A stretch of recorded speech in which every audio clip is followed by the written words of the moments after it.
சீர்திருத்தலின் நாயகனும் சீர்திருத்தலின் துவக்கமுமாய் இருந்து புரட்சியை செய்த ஏசாண்டவருடைய திருப்பெயரிலே நமது ஆரம்பம் பிதா குமாரன் பரிசுத்தாவின் நாமத்தில் உள்ளது. ஆமேன். அன்புக்குரியவர்களே, இந்த காலை நேரத்தில் இந்த இறை தியானத்தில் கர்த்தருடைய வார்த்தைகளை கேட்டு நம்ம ஆசீர்வதிக்கப்பட ஆண்டவரை நோக்கி பார்ப்போம். எங்களை அளவுக்கு அதிகமாய் நேசிக்கிறதான நல்ல தகப்பனே, இந்த மகிழ்ச்சியான காலை வேலைக்காக நன்றி செலுத்துகிற ராஜா, உம்மை ஸ்தோத்திரிக்கிறோம், துதிக்கிறோம்.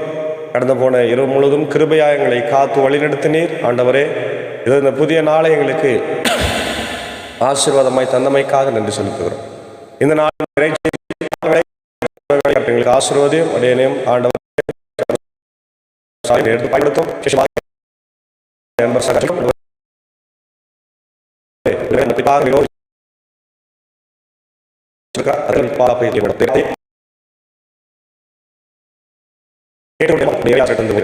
இயேசு மூலம்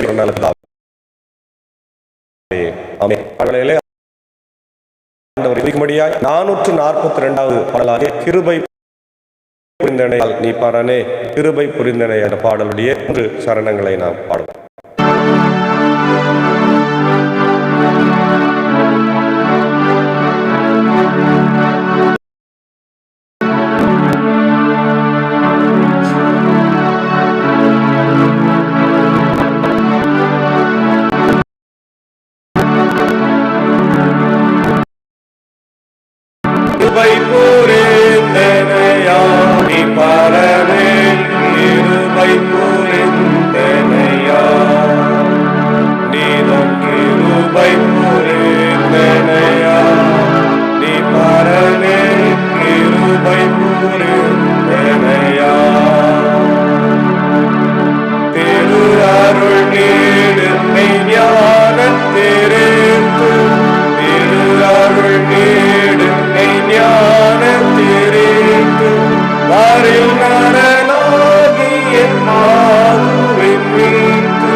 கிறிஸ்து இயேசுவுக்குள் மிகவும் அதிகமாக நேசிக்கப்படுகின்றவர்களே, இந்த சீர்திருத்தல் மாதத்திலே மீண்டுமாக உங்கள் யாவரையும் இயேசுவின் திருப்பெயரிலே காலை நேரத்தில் இந்த ஊழியத்தின் சார்பாக, வேர்ட் ஆஃப் காட் மினிஸ்ட்ரி சார்பாக உங்களை வாழ்த்துகிறோம், ஸ்தோத்திரங்களை தெரிவித்துக் கொள்கிறோம்.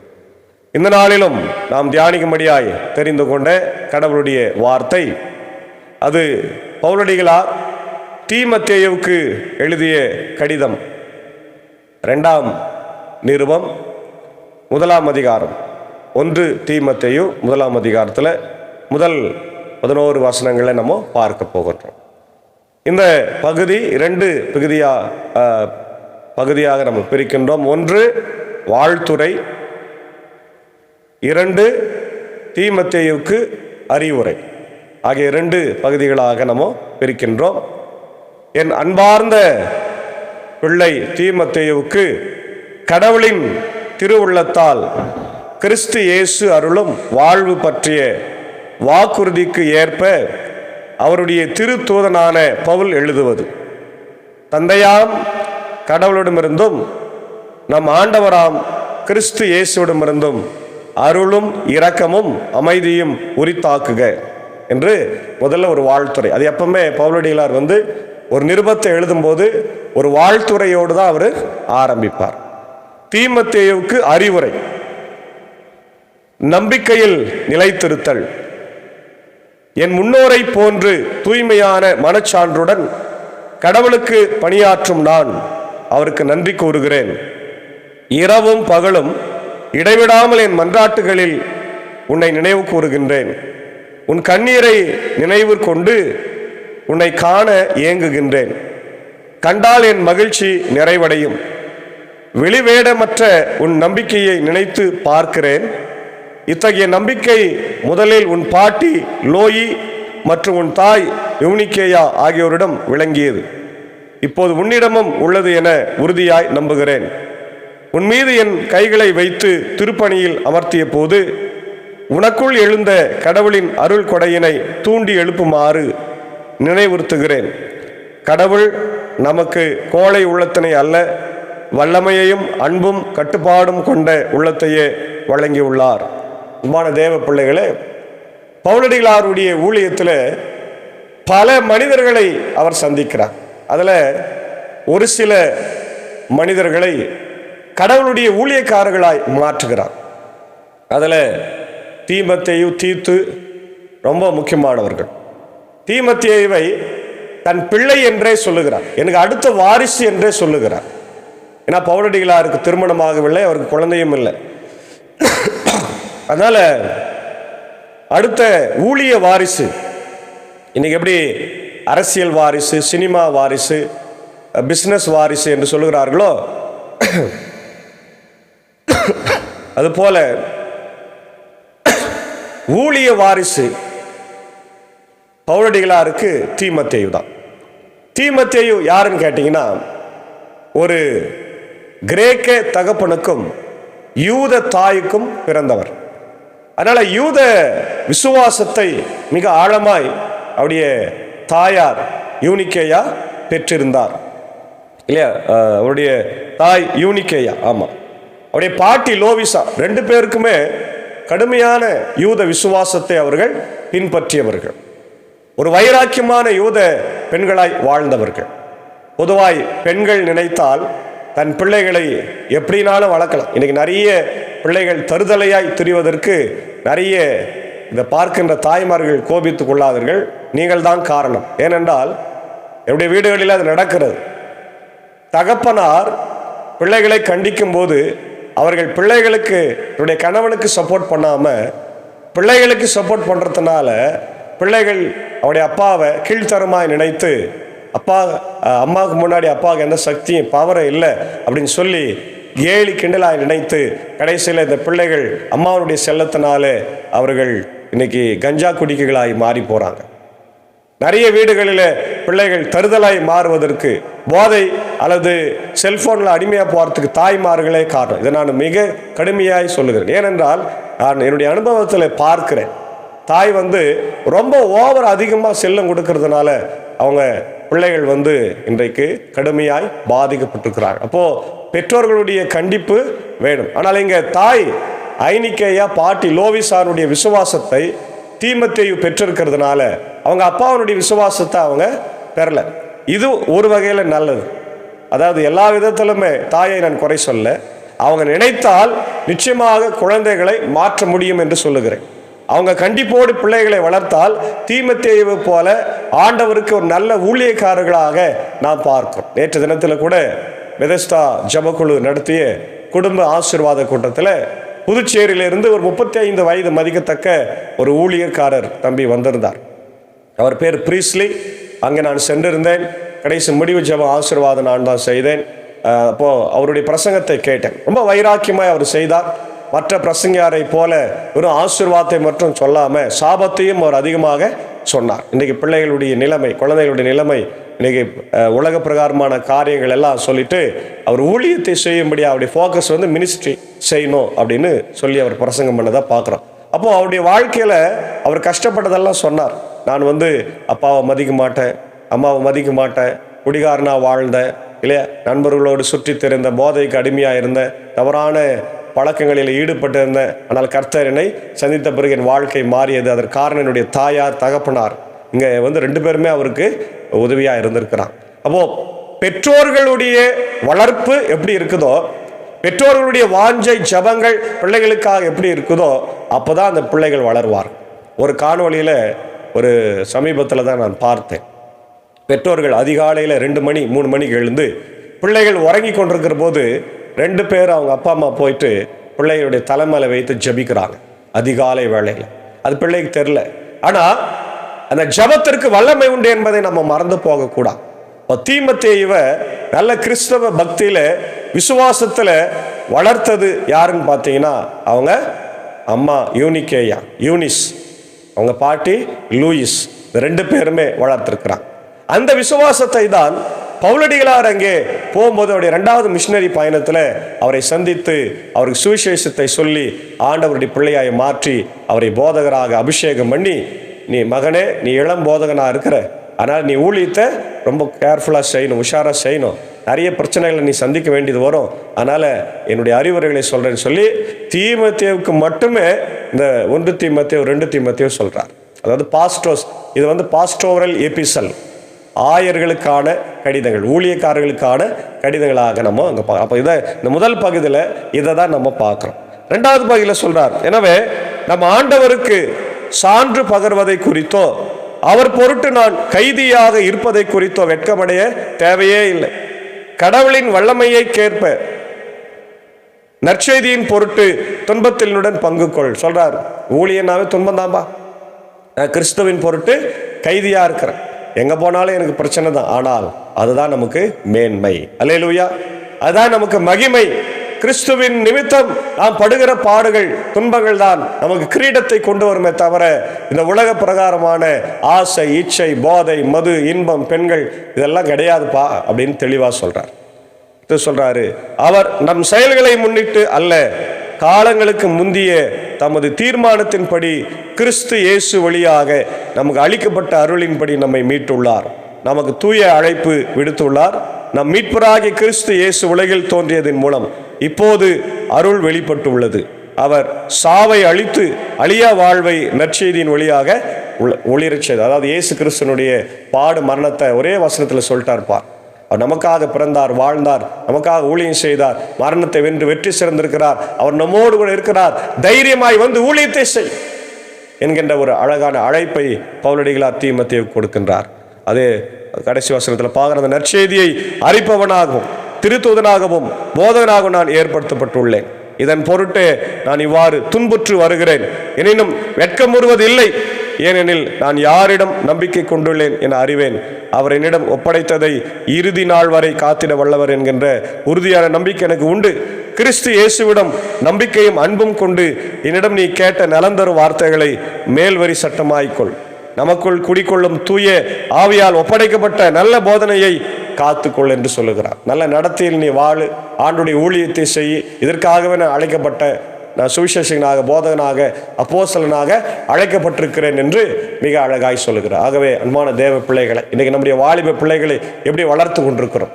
ஐனிக்கையா, லோவிசா போல தீமோத்தேயுகளாய் வளர்க்கிறோமா, அல்லது துன்மார்க்கமாய் வளர்க்கிறோமா? இப்படி பிள்ளைகள் போதைக்கு அடிமையாக இருக்கிறாங்களே, செல்போனுக்கு அடிமையாக இருக்கிறாங்களே, உலக பிரகாரமான நண்பர்களோடு சேர்ந்து காலத்தை வீணாக்குகிறார்களே என்ற செய்தியெல்லாம் இன்னைக்கு பரவுகிற போது மிகுந்த மனவேதனை அடைகின்றோம். ஆகவே இதை கேட்கொண்டிருக்கிற அன்பான தாய்மார்களே, தந்தைமார்களே, உங்கள் பிள்ளைகளை கவனித்து பாருங்கள், அவருடைய வாழ்க்கையை பாருங்கள். அவங்க எப்படி என்ன செய்து கொண்டிருக்கிறாங்க, செல்போனில் யாரோட பேசி கொண்டிருக்கிறாங்க, செல்போனில் என்ன பார்க்குறாங்க என்பதை பாருங்கள். யார் எந்த நண்பர்களோடு பழகுகிறார்கள், அவருடைய நடவடிக்கைகள் என்ன என்பதை சிந்தித்து பார்த்து நம்முடைய பிள்ளைகளை ஆண்டவருடைய ஊழியத்திற்காக தயார் செய்யுங்க, அவருடைய வருகைக்காக தயார் செய்யுங்க. ஆலயத்துக்கு அனுப்புங்க, வாலிப கூட்டங்கள், நற்செய்தி கூட்டங்களுக்கு அனுப்பி இயேசுவின் நற்செய்தியை அவங்களுக்கு கொடுங்க. இன்னைக்கு எங்கெங்கேயோ போகிறாங்க, பிரச்சார கூட்டத்துக்கெல்லாம் போய் செத்து போகிறாங்க இல்லையா? கடவுளை தேடி ஓட சொல்லுங்க, இயேசுவை தேட சொல்லுங்க. அன்னைக்கு தீமோத்தேயு தேடினார், ஆண்டவருடைய ஆசீர்வாதத்தை பெற்றார். அதுபோல நாமும் கூட இன்னைக்கு செய்ய ஆண்டவர் நமக்கு உதவி செய்வார். ஆங்கிலத்தில் நம்ம பார்க்குறோம், guarding the gospel, guarding the gospel, சுவிசேஷத்தை பாதுகாப்பது. Paul's charge. Paul writes to Timothy urging him to remain faithful to the gospel and guard the precious deposit entrusted to him. This letter is a call to perseverance and faithfulness in the face of challenges and opposition. Paul's testimony, genuine faith. Paul testifies to his own genuine faith and Timothy's sincere faith, passed down from his mother and grandmother. Personal connection. Paul's relationship with Timothy serves as a model for mentorship and discipleship. Stir up the gift of God. Paul reminds Timothy to stir up the gift of God within him, which is a spirit of power, love, and self-control, empowerment. This gift enables believers to serve God and others with confidence and courage, not ashamed, sharing in suffering. Paul encourages Timothy to join him in suffering for the gospel without being ashamed. God's power is highlighted as the basis for confidence and perseverance in the face of adversity. Guard the deposit, the pattern of sound words. Timothy is instructed to follow the pattern of sound words and guard the precious deposit entrusted to him. The role of the Holy Spirit. The Holy Spirit is emphasized as the one who dwells within believers, enabling them to guard the gospel. Conclusion. Call to faithfulness. May we learn from Paul's charge to Timothy and remain faithful to the gospel, guarding it with confidence and courage. Reflection and application. How can we apply the lessons to our lives, prioritizing faithfulness and perseverance in our walk with God? Additional points. The importance of mentorship, the power of God's Spirit. சில வசனங்களை பார்க்குறோம். 1 தீமோத்தேயு 1:5, 2 கொரிந்தியர் 1:12, அப்போஸ்தலர் 23:1, 1 தீமோத்தேயு 4:14, ரோமர் 12:6, 1 கொரிந்தியர் 12:4-11, ரோமர் 8:15, 1 யோவான் 4:18, கலாத்தியர் 5:22, ரோமர் 1:16, மார்க் 8:38, எபிரேயர் 11:16, 2 கொரிந்தியர் 4:7-12, பிலிப்பியர் 1:6, 1 பேதுரு 1:5. இந்த வசனங்களை நீங்கள் ஒப்பிட்டு படித்து பாருங்கள். நிச்சயமாக ஆண்டவருடைய வார்த்தையில் நம் நம்பிக்கை வைத்து விசுவாசத்தோடு நம்முடைய பிள்ளைகளை விசுவாசத்தில் வளர்த்து பக்திகளை ஆளாக்கி அவங்க தீமோத்தேயுவை போல ஆண்டவருக்காக ஊழியம் செய்ய வைராக்கியமாக எழுப்ப தூய ஆவியானவர் இந்த காலை வேளையிலே நம் அனைவருக்கும் உதவி செய்து காப்பாராக. ஆமென். ஜெபிப்போம்.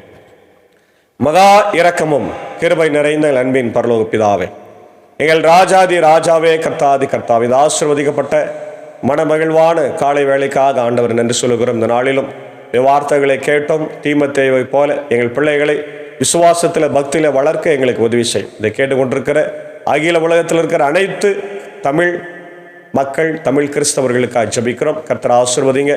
கிறிஸ்தவர்கள் ஆதவர்களுக்காக கூட ஜபிக்கும். இந்த நேரத்தில் இந்த ஊழியத்தில் இருக்கிற அப்படி அன்பர் சாரியும் ஏஞ்சக்காவே அன்பான பிள்ளைகள் மாத்தாயம் அறியாளை ஆசீர்வதிங்க. ஊட்டியில் ஆண்டவரை விடுமுறை நாளை கழிப்பதற்காக சென்றிருக்கிறார்கள். பாதுகாப்பாய் இருந்து நாளை தினத்தில் திரும்பி வர கர்த்தர் கிருபை தா. என்னுடைய சாக்கோ சார் டீச்சருக்காக ஜபிக்கிறோம். சார் அவர்கள் அடியனோடு இணைந்து ஊழியத்தில் பயணிக்கிறாங்க. அநேக ஆண்டவரே ஆலயங்களுக்கு சென்று முடிய வார்த்தைகளை ஆண்டவரே இதோ இசையின் வழியாக சொல்கிறாங்க. நன்றி செலுத்துகிறோம். தொடர்ந்து அடியனையும் பலப்படுத்தும். அடியன் பணியாற்றுகிற பாபனப்பள்ளி, மின்னூர், வடகரை, மேல்சானம் திருச்சபைகளை கர்த்தர் ஆசீர்வதியும். தேவையை சந்தி பலவீனமான மக்களை காத்துக்கொள்ளும். ஆண்டவர் திருச்சபை கட்டுமான பணிகளுக்காக நிறைய பணம் தேவைப்படுகிறது. பார்க்கிறவர்கள் உதவி செய்ய மனம் இருந்தால் அடியனை தொடர்பு கொண்டு உதவி செய்யும்படியாக கெஞ்சி கொண்டார்கள். தொடர்ந்து ஆண்டவர் இந்த நாளிலே இந்திய சுவிசேஷ திருச்சபை 3 சபை சங்கங்களுக்காகவும் ஆண்டவர் ஊழியங்களுக்காக, ஸ்தாபனங்களுக்காக, பள்ளிக்கூடங்களுக்காகவும் இந்த உலகத்தில் இருக்கிற அனைத்து திருச்சபைகளுக்காக என்னுடைய தாய் திருச்சபையாகிய கத்தோலிக்க திருச்சபை ஆண்டவரே, CSI ஆண்டவரே பெண்டிகாஸ்டல் மற்ற எல்லா சபைகளுக்காக வேண்டிக் கொள்கிறோம். கர்த்தர் ஒவ்வொருவரையும் ஆசீர்வதிங்க. இன்ஸ்டிடியூஷன்ஸ்க்காக ஜபிக்கிறோம். ஆண்டவர் பள்ளிக்கூடங்கள், சிறப்பு பள்ளிக்கூடங்கள், ஆண்டவரை மருத்துவமனைகள், செமினரிஸ்க்காக ஜபிக்கிறோம். கர்த்தர் ஆசீர்வதிங்க, வழி நடத்துங்க. குறிப்பாக இந்த நாளில் கூட யாரெல்லாம் பிறந்தநாளை திருமணங்களை காணுகின்றாலும் எல்லாரையும் ஆசீர்வதிங்க. என்னுடைய நேரத்தில் இந்திய தேசத்திற்காக ஜனாதிபதி, பிரதமர், என்னுடைய முதலமைச்சர், கவர்னருக்காக வேண்டிக் கொள்கிறோம். அமைதி சமானித்த தேசத்தில் தாரும், தலைவர்களை ஆசீர்வதியும். மீண்டும் ஒரு முறை கூட உலக நாடுகளுக்காக ஜபிக்கிறோம். உக்ரைன் ரஷ்யா போரும், இஸ்ரேல் ஹமாஸ் போரும் நிறுத்தப்பட வேண்டுகிறோம். தொடர்ந்து இயற்கை பேரிடர்கள், செயற்கை பேரிடர்கள், பெரிய வெள்ளம், மழை, வியாதிகள், பலவீனத்திலிருந்து எங்களை காத்துள்ளோம். இந்த நாளின் பணிகள், பயணங்களை கர்த்தர் எங்களுக்கு ஆசீர்வதியும். தொடர்ந்து உமக்காக நான் உழைக்க பிழைக்க கர்த்தர் கிருபை தார். இதை கேட்டுக்கொண்டிருக்கிற ஒவ்வொரு மக்களுடைய இல்லங்களிலே உடைய இறை ஆசீர்வாதங்களும் சமாதானமும் விடுதலையும் தந்து வழி நடத்தும். இறை மைந்தன் இயேசுவின் மூலம் ஜபிக்கிறோம் நல்ல பிதாவே, ஆமேன். எல்லா வல்ல தந்தை, மகன், தூயாவின் ஆசைகள் இந்த நாளிலே நம் அனைவரோடு கூட இருப்பதாக. ஆமேன். God bless you. ஸ்தோத்திரம்.